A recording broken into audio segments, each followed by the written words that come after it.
नमस्कार मैत्रिणींनो, कशा आहात? आशा करते स्वस्त आणि आनंदी असाल. माझं म्हणाल तर मी पण ठीक आहे. आज सकाळी मी काही मॉर्निंग वॉकला गेली नाही.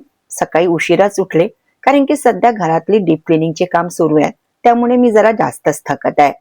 रात्री झोपायला पण उशीर होत आहे, त्यामुळे सकाळी जरा उशिरा उठणं होत आहे.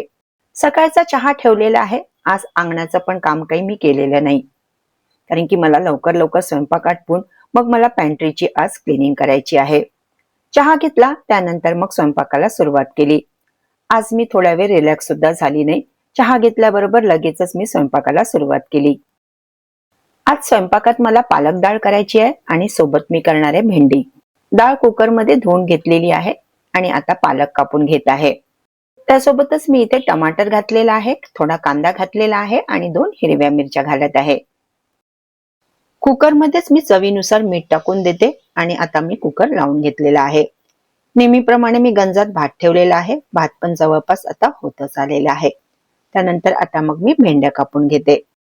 भेंडी मी नेहमीच रात्री धुवून आणि पुसून कोरडी करून ठेवून देते, म्हणजे सकाळी ती करताना चिकट होत नाही. मुलांना भेंडी तर खूप आवडते, पण त्यांना ती अशी चिकट झालेली अजिबात आवडत नाही. थोडी क्रिस्पी भेंडी त्यांना आवडते.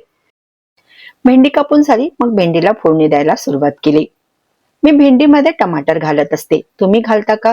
कारण की बरेच जण टमाटर नाही घालत. कोणी लिंबू घालतात, तर कोणी आमचूर पावडर घालतात. कोणी म्हणतात जर भेंडीमध्ये टमाटर घातला तर भेंडी जास्त चिकट होते. पण मी टमाटर घालते, पण भेंडी अजिबात चिकट होत नाही. टमाटर घालून व्यवस्थित आपण जर शिजवून घेतलं तर मग भेंडी चिकट होत नाही. जेव्हा YouTube नव्हतं तेव्हा मी हिस्ट्री चॅनलवर मी या प्रकारची भेंडी करण्याची ही रेसिपी बघितली होती. तेव्हापासून मी याच प्रकारे भेंडी करते. फक्त कांदा, टमाटर आणि मिरची घालून त्यात भेंडी आणि मीठ घालून घेते आणि मग अर्धवट भेंडीला शिजू देते आणि मग त्यानंतर मग मी सर्व मसाले घालते. भात झालेला आहे, कुकर पण झालेला आहे. भेंडीची भाजी आता शिजत आहे. त्यानंतर मग मी कणिक मळून घेतली. कणिक मुरेपर्यंत 10-15 मिनिटाचा वेळ आहे. तर मग तेवढ्या वेळामध्ये रात्रीचे राहिलेले भांडे आटपून घेतले. मला असं वाटतं सर्व गृहिणींची दररोजची सकाळची रुटीन थोड्या बहुत फरकाने अशीच राहत असेल. तुम्ही मला कमेंट्स करून नक्की सांगा. भांडे झाल्यानंतर मी डाळ भाजीला सुद्धा फोडणी घातली होती.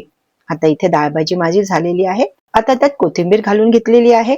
भेंडी पण इथे जवळपास झालेली आहे. आणखी बस 1-2 मिनिटं मला भेंडी परतायची आहे. त्यामुळे मी तिला दुसऱ्या गॅसवर शिफ्ट केली आणि आता इथे पोळ्या करण्याकरता तवा ठेवून दिला. त्यानंतर मग मी भराभरा पोळ्या टाकून घेतल्या. एकदा पोळ्या झाल्या की आपला स्वयंपाक आटोपला. पोळ्या टाकून झाला त्यानंतर मग मी नाश्ता वगैरे केला आणि मग मी लागली समोरच्या कामाला. आणि आज मला मेन जे काम करायचं होतं ते होतं स्टोर रूमची क्लिनिंग. या महिन्यात माझ्याकडे किटी पार्टी आहे, त्यामुळे घराची डीप क्लिनिंग करणं चालू आहे.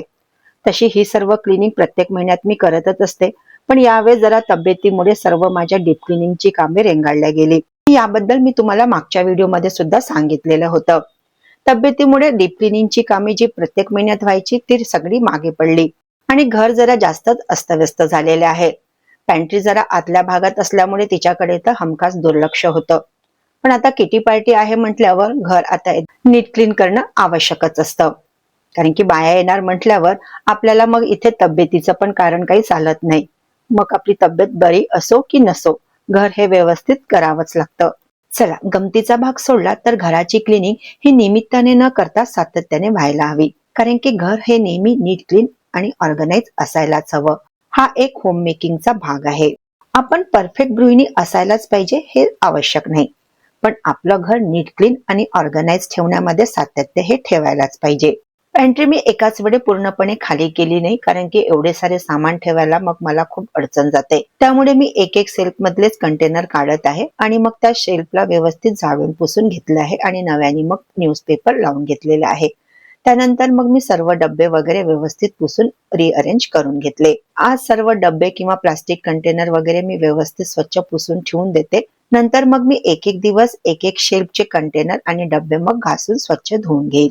एकाच दिवशी पॅन्ट्रीची क्लिनिंग करणं आणि डब्बे वगैरे घासणं जमत नाही, कारण की फक्त पॅन्ट्रीची क्लिनिंग करायला जवळपास 1 ते 1.5 तास जातो.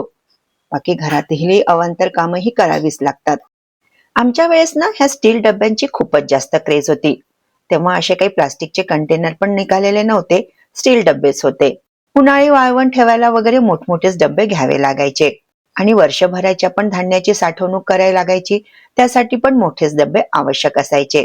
त्यामुळे मोठ्या डब्यांचा सेट, लहान डब्यांचा सेट अशा कितीच प्रकारचे स्टीलचे डबे आम्ही जमवलेले आहेत.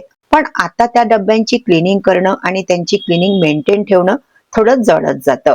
चला, पॅन्ट्रीची माझी डीप क्लिनिंग छान झाली. फक्त आता माझे कंटेनर तेवढे घासायचे बाकी आहे. ते मी उद्यापासून घासायला सुरुवात करीन. त्यानंतर मग माझा ओटा आणि गॅस शेगडी वगैरेची क्लिनिंग राहिलेली होती, मग मी ती करायला सुरुवात केली. गॅस ओटा पुसणं, शेगडी पुसणं, घरातली झाडझूड, फरशा पुसणं ही तर डेलीचीच कामे असतात. ती आपल्याला कधीच टाळता येत नाही. मी एकदम परफेक्ट तर नाहीये, पण तरी मला माझे कामं स्वतः केलेले आवडतात. मला कुणाचीही मदत घेतलेली आवडत नाही. त्यामुळे मी कधीच बाई लावत नाही. बरेच जण तर मला म्हणतात, तू किती कंजूस आहे, बाईला पैसे द्यायला सुद्धा तुझ्याजवळ पैसे नाहीत का? एवढे पैसे वाचवून काय करणार आहे? पण इथे गोष्ट ही पैशाची नाहीये. मला घरातील कामं करायला आवडतात आणि मला एक सॅटिस्फॅक्शन मिळतं आणि ही जबाबदारी मी स्वतः घेतलेली आहे. चला, आजचे माझे कामं आटोपले. व्हिडिओ पण मी इथेच थांबविते. आणि आजचा हा व्लॉग तुम्हाला आवडला असेल तर लाईक करा, शेअर करा आणि माझ्या चॅनलला सबस्क्राईब जरूर करा. पुन्हा भेटूया नवीन व्लॉग मध्ये. तोपर्यंत नमस्कार.